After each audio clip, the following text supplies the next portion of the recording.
Yang pertama yaitu perkembangbiakan pada tumbuhan terbagi menjadi dua, yaitu generatif dan vegetatif. Generatif adalah cara tumbuhan berkembang biak dengan melalui proses perkawinan.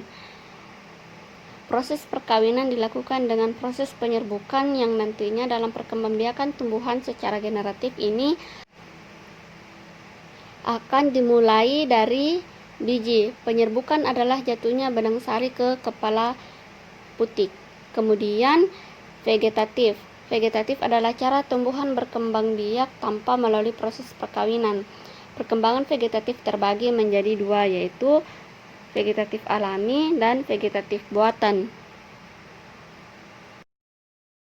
Perkembangbiakan vegetatif alami. Macam-macam perkembangbiakan vegetatif alami pada tumbuhan. Yang pertama, vegetatif alami dengan cara akar tinggal. Perkembangbiakan ini menggunakan akar batang yang tumbuh menjalar di dalam tanah atau bisa disebut akar tinggal, akar rimpang, atau akar tongkat. Kemudian vegetatif alami dengan cara spora. Spora ini adalah sel yang berubah fungsi menjadi alat perkembangbiakan. Kemudian vegetatif alami dengan cara umbi lapis. Umbi lapis adalah daun yang berlapis-lapis dan tebal sehingga membentuk seperti batangnya. Kemudian vegetatif alami dengan cara umbi batang. Umbi batang adalah batang yang tumbuh di dalam tanah dan digunakan untuk menyimpan cadangan makanan dan membentuk umbi. Kemudian vegetatif alami dengan cara umbi akar. Akar pada tanaman yang berkembang biak dengan umbi akar berubah fungsi sebagai penyimpanan cadangan makanan. Kemudian vegetatif alami dengan cara geragih. Geragih adalah batang yang tumbuh menjalar di permukaan tanah. Vegetatif alami dengan cara tunas. Tunas adalah bagian tumbuhan yang baru muncul dari kecamba atau kuncup. Vegetatif alami dengan cara tunas adventif. Tunas adventif adalah tunas liar yang tumbuh di luar bagian batang, tepatnya di tepi daun. Vegetatif alami dengan cara membelah diri. Membelah diri adalah perkembangbiakan tumbuhan dengan cara membagi tubuhnya menjadi dua bagian yang sama secara langsung. Perkembangbiakan vegetatif buatan. Yang pertama, mencangkok. Mencangkok dilakukan dengan cara mengupas bagian kulit cabang, kemudian bagian cabang yang sudah dikupas diberi tanah, pupuk, dan air sebagai media pertumbuhan akar. Kemudian yang kedua, merunduk. Merunduk yaitu dilakukan dengan cara merundukkan cabang tanaman, kemudian menimbunnya dengan tanah. Tanaman hasil merunduk memiliki sifat seperti tanaman induk. Ketiga, menyetek.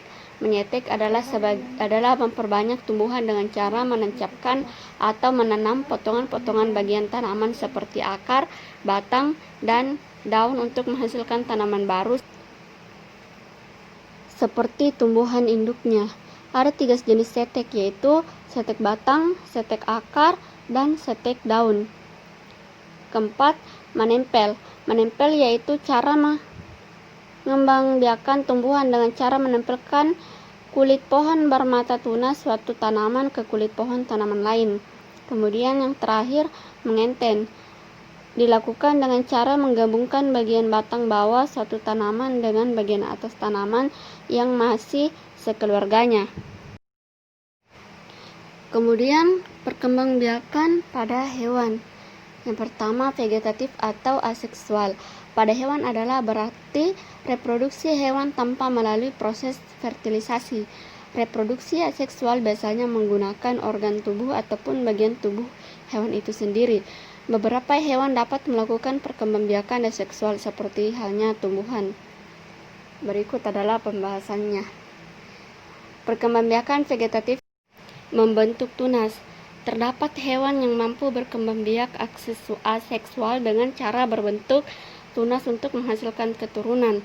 Perkembangbiakan vegetatif fragmentasi. Lanaria merupakan salah satu contoh hewan yang melakukan fragmentasi. Perkembangbiakan dengan cara ini melalui 2 tahap, yaitu tahap pertama adalah fragmentasi, yaitu pematahan atau pemotongan induk tubuh induk menjadi 2 bagian atau lebih. Selanjutnya terjadi tahap regenerasi, yaitu setiap potongan induk tersebut membentuk bagian tubuh lain yang tidak ada pada bagian tersebut. Kemudian perkembangbiakan vegetatif partenogenesis.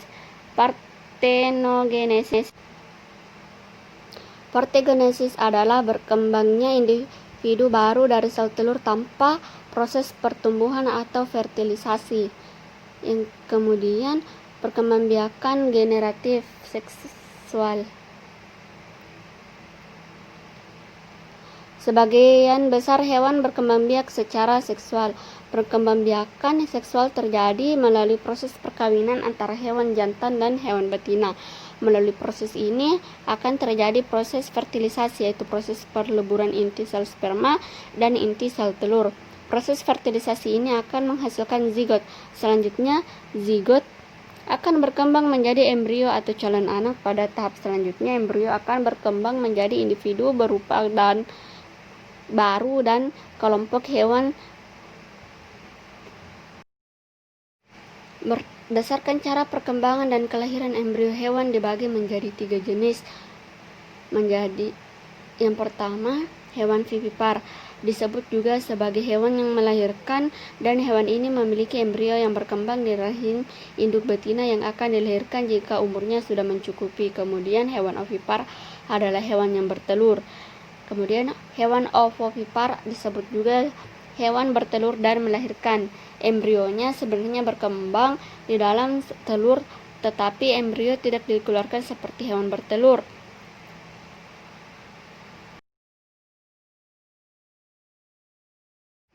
Yang ketiga, perkembangbiakan hidup hewan. Telur akan berkembang disebut dengan nimfa karena merupakan hewan muda tetapi memiliki ukuran yang lebih kecil. Selanjutnya, nimfa berkembang menjadi hewan dewasa pada hewan yang mengalami metamorfosis sempurna. Telur akan berkembang menjadi hewan muda dan disebut larva, dan larva memiliki struktur dan fungsi organ yang berbeda dengan hewan dewasa. Pada hewan tertentu seperti kupu-kupu akan berkembang menjadi hewan dewasa. Kemudian teknologi perkembangbiakan pada hewan.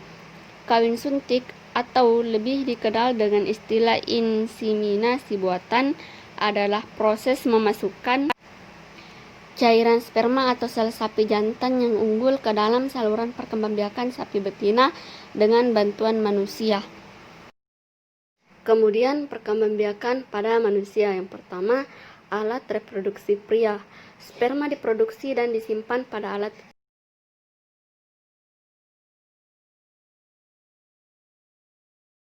reproduksi pria. Kemudian yang kedua, alat reproduksi wanita. Siklus reproduksi pada wanita berkisar antara 21 sampai 40 hari. Hanya sekitar 10 hingga 15% wanita memiliki siklus 28 hari. Untuk menghitung siklus menstruasi dapat dilakukan dengan membuat catatan di kalender. Dengan demikian, masa subur diketahui. Hal ini dapat masa subur atau ovulasi terjadi. Setiap bulan pada hari kelima, sel reproduksi selaput rongga rahim tumbuh dan menebal sebagai persiapan kemungkinan terjadinya kehamilan. Pada sekitar hari ke-14, proses pelepasan di ovarium atau di ovulasi. Sel telur ini akan masuk dalam salah satu saluran falopi, dan jika saat ini ada sperma yang masuk, maka terjadilah pembuahan. Jika terjadi pembuahan, sel telur akan dibuahi masuk ke rahim menjadi sekitar hari 28. Jika tidak terjadi pembuahan, lapisan rongga rahim menyeluruh dan terjadi siklus menstruasi berikutnya.